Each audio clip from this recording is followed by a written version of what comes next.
June 6th, 1944, D-Day. It's a day that lives in military history and probably will for as long as there is in America. It's one of the greatest accomplishments in American military history, and understandably, has been the subject of lots of movies, documentaries, news shows without end. It seems every time there's like a big anniversary, the 75th or the 80th. This is the case today. Of course, lots of people talk about it. It's got a little special memory or emphasis today, not just because it's the 80th, not just because it's possibly one of the last ones where the actual surviving members are able to physically participate. Most of the men who were participating today are between 98 and 104 years old. So there's just not, it's going to be hard for any of them to be around much longer. But I think it's important, to not just commemorate this day and the day that it was in 1944 without talking about the context.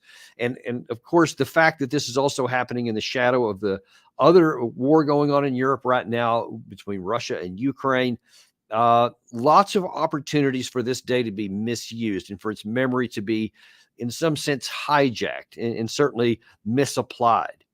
As someone who's a combat veteran myself, spent a career in the United States Army. I lived 6 years of my life in Germany while I was deployed overseas as part of the United States Army. And on two separate occasions, I actually went to the beaches at Normandy and spent a lot of time there studying about it, read many books, actually talked with one surviving member of, ironically, the other side of the German side that fought there. Colonel then Hans von Luck used to be a reconnaissance commander for Erwin Rommel and was one of the last commanders of the 21st Panzer Division. I got to spend some time with him in Hamburg, Germany, before he passed away. So the day carries a lot of significance for me. And one of the things that I did when I studied it is, of course, I paid so much attention to the human aspect of it. You really, I think you get an inadequate amount of understanding of a battle when you just look at the X's and O's. If you just look at the arrows and the things that happened, and this battalion went there and this company cut across here, whatever, you have to understand the context around which the war was being fought, around which the battle was being waged, the people that were involved, how they got there, where they had come from, their experiences prior to that, how much training they'd had, et cetera. To really understand the true significance, you have to have a lot of the context. Now, I'm not going to give a big, long, dry military history lesson today, but there are a few things that I do feel like it's important on this day to be pointed out. I watched parts of a number of commemorations today, and all the major networks, a lot of other channels that were doing this on YouTube. And it seems that most of the ones I saw were pretty uniform and just talking about, all the good things, all the positive outcomes that were alleged, but without much context. And as I'm going to show here, there's also a lot of people, I think, misusing this day. And I want to try to expose some of that so that you understand the truth of it, the things that really matter. I mean, our whole channel is here. We're uncompromised and unintimidated, and we're going to continue to do that here on this day as well. And we always talk about giving you the truth and the ground truth reality, what things really are on the ground, and in this case, what things were like on the ground. Any understanding of what the June 6, 1944 meant and what the significance of the day would prove to be later, you have to understand what was going on up to that point, how we got there. Now, World War II started in a sense, basically in 1939, when the Nazis attacked and invaded Poland. And then starting in May 1940, when they conquered France and the French British forces in France at the time, and then basically took the rest of Benelux and for all intents and purposes, then took the entire rest of the continent after that. So from roughly late 1940 on, the Nazis were completely dominating the European continent, all of it. And then in 1941, then Hitler took his famous, what turned out to be his fatal mistake, and invaded into the Soviet Union. Now, that's where part of the story of D-Day, you really can't talk about D-Day without talking about the Russians and the Soviets. because look, I don't care if anybody doesn't want to talk about it today. The fact is, we were actually military allies in 1944. We had joined forces together. There was obviously had been lots of problems between the West and the communists prior to that. But the classic, the enemy of my enemy is my friend. That's what we did. We did what made sense for the Allies, what made sense for our security, and we made an alliance, a temporary alliance with the Soviet Union, and so we were fighting. Now, prior to 1944, the Soviets had been bearing the brunt of the Nazi regime, and they had literally millions of soldiers on Soviet ground and territory, and had been fighting just an extraordinarily bloody fight. The Soviets would end up losing between 20 and 27 million people, military and civilians alike, that were killed as a part of that war. And the Soviet leaders were very getting impatient as the war continued to wage on. That they said, hey, you guys need to open a second front. We can't bear all this. If we're allies, it's great that we have a lot of your equipment and your ammunition and your vehicles and all that. We need that. But we need you to open a second front so that Nazis have to fight two front. Well, that basically started when the U.S., of course, entered after Pearl Harbor in late 1941. By 1942, then we joined with British forces and started attacking the Nazis in Africa, and in the North African part especially. In 1943, then we opened in the so-called soft underbelly, as the British Prime Minister Churchill once called it. So then we attacked into Italy, and so that started moving up the ground there. But the prize was always France. And either in the northern France or in the southern France, it was debated about which place should be the first one to invade. It turned out we actually did both the northern and the southern part of France. The southern part doesn't get much notice today because everything that was happening, all the movies were made about the Normandy beaches and what happened there. And then, so that brings us up to the point there. So the Soviets had been fighting for all those years against the Soviets, against the Nazis. The Nazis had overstepped and had been starting to be pushed back, and the Red Army was pushing, just methodically the German troops further back towards their homeland. And by the time we entered in there, they were actually getting pretty close to that. So the reality is that the Normandy landings and all of the Allied stuff that we did from June 1944 all the way up to the April 1945, when the war was over, was basically a relatively small percentage of the German army, while the Red Army continued to close in until they ended up taking Berlin, of course, in April of 1945. So that's kind of the context of it. We were actually all working together towards one cause, one purpose, one objective, which was the defeat of Nazi Germany and Hitler's, maniacal regime. And of course, everybody knows, how horrific it was, the Holocaust, the unspeakable cost to the Jews, all of which were removed and ended by the combined armies of all the Allied forces, us in the West and the Soviets in the East. And I want to show you just a short piece of a couple of things that were on the television today. One from CNN, which was made on Christiane Amanpour. She had a show today, a special, and she had Tom Hanks on there. And of course, Tom Hanks is one of the most famous actors in America today. But one of his iconic roles is in the movie Saving Private Ryan, where they depicted June 6th, 1944. That was what the movie was centered around.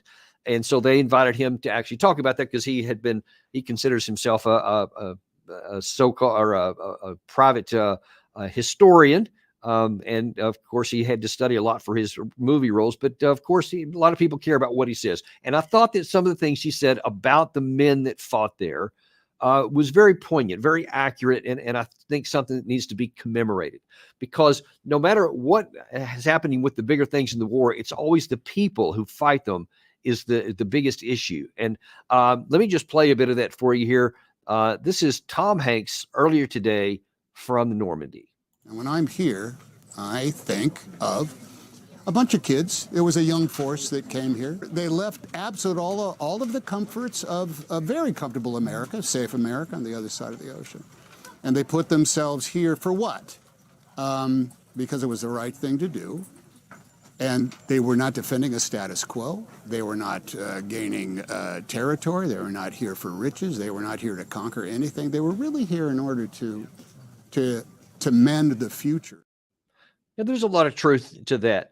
Everything's complicated, and there's multiple things that are playing out, especially people who send those troops into battle. But as far as the men go, it was a different time than it is today, and there genuinely was a lot of people who volunteered to go fight, not for their country, not for the United States, because we hadn't been attacked by the Nazis, of course, but they volunteered to go because they truly thought that the world was in grave danger, that democracy as we knew it, that our way of life was at risk.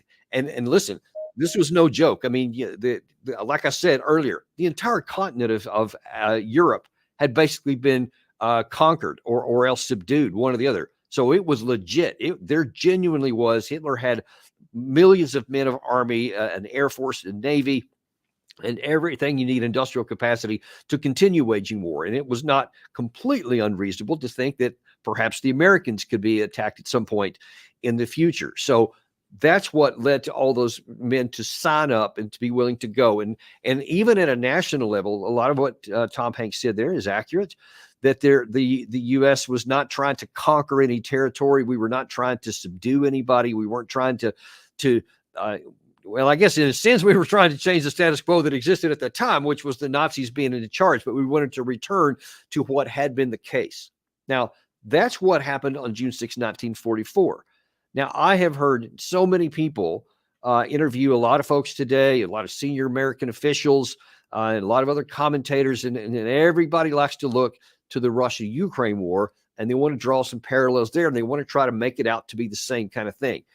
But I'm going to show you a representative sample of that. And that was from President Biden today. And I'm going to show you that there are some problems with the way things are being characterized. And I think it's really important. It's not just semantics. It's fundamental to understand that there are some profoundly different things that are at place right now that were not in place in 1944. And some of the emotion that people want to try to use to gin up support for what we're doing in Ukraine right now is not the same as what animated those people in 1944. And we need to make sure that we recognize that, because if we go down a wrong path here, if you saw our show earlier today with Larry Johnson, there are some significant risks we are facing in going down a path that is not really covered in the quote, doing the right thing and helping out right now, as some are trying to make it sound. So we need to make sure that we don't misuse the history and the standards that have been set in the past to go take us down a road in the future, which could be catastrophic for our needs. Here is what President Biden said earlier today. U.S. President Biden said that the anniversary comes at a critical time for the nations that took part. We're living in a time when democracy is more at risk across the world than any point since the end of World War II, since these beaches were stormed in 1944. Now we have to ask ourselves, will we stand against tyranny, against evil, against crushing brutality of the iron fist? Will we stand for freedom? Will we defend democracy? Will we stand together? My answer is yes, and only can be yes. Okay, just like I gave you the context of June 6, 1944, and talk about the world that was literally on fire. The world, the entire continent of Europe. And of course, Asia had its own fight with the Japanese over there. So it was literally a world on fire. That is not the case here. There is a war going on between Russia and Ukraine. Now, many in the West, especially the Western leaders, want to tell you this is just an unprovoked attack by the Russians. And just out of nowhere, for no good reason, they're coming on this conquest into Ukraine. And if we don't stop them there, they're going to keep on coming. And so, my God, we have to go on and fight again. That's not true. And if you've paid any attention at all to the channel here, and if you haven't, if you're new to this channel, please go back and look at many of the episodes we've had in the past where we talk about exactly what is going on here. But this is something that has been going all the way back to 2008 when NATO first said it's going to go into Ukraine, and it's going to, at some point, Ukraine is going to join the alliance. Russia has been opposed to this from the beginning. They have been unequivocal in saying that they consider that a red line.